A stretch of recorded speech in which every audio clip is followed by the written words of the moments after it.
Hello and welcome to We Are Fin, and with me now I have Mark Thomas from Reaction Engines. Welcome to We Are Fin.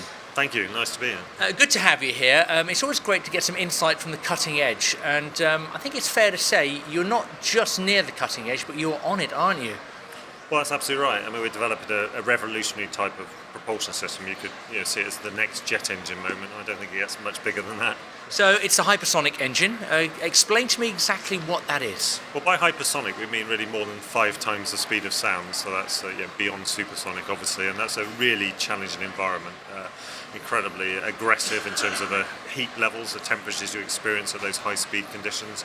So for the propulsion system it's very demanding because frankly these temperatures are hot enough to melt metal, but for the overall airframe and system that you develop there's a significant industry effort going into exploring that territory.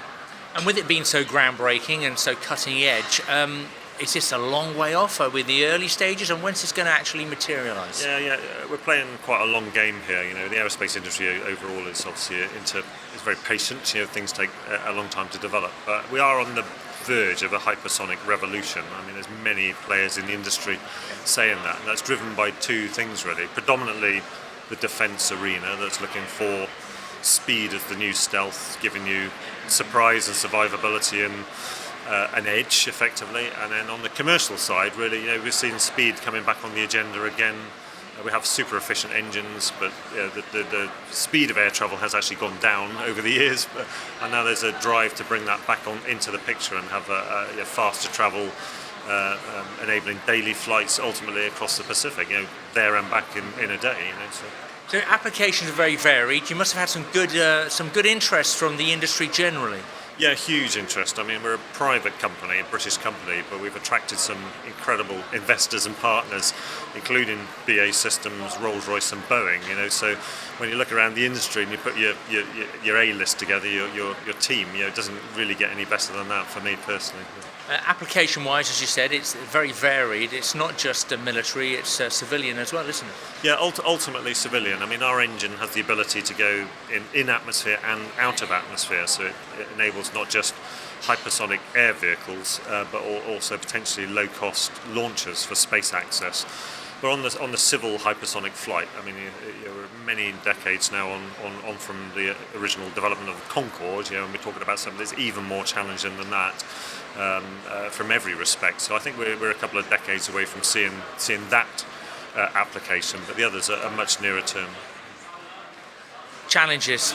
I can imagine that there have been many, but what was just a couple of the biggest challenges that you've faced so far? Well, the company that Reaction is a remarkable company, and it existed for a long time as a relatively small research operation, but doing these fundamental technological breakthroughs that are just even now quite incredible to think about. So one of the big ones was, how do you get through this heat barrier that's associated with hypersonic flight?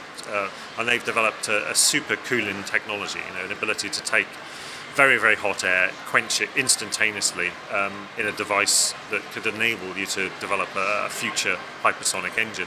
So that was a big one, and the other challenge around that was they were super cooling air with water vapor in it without the device icing up. So it's like a frost resistant technology, anti-frost technology, and those are things that, being very honest, agencies and organisations have spent hundreds of millions of pounds or dollars or euros trying to crack, and this relatively small company has had those breakthrough moments. Thank you, Mark, for your time. I completely agree. Now you can continue to follow the journey of that hypersonic engine. We'll have all the updates and the news as it happens over the years right here at wearefin.com.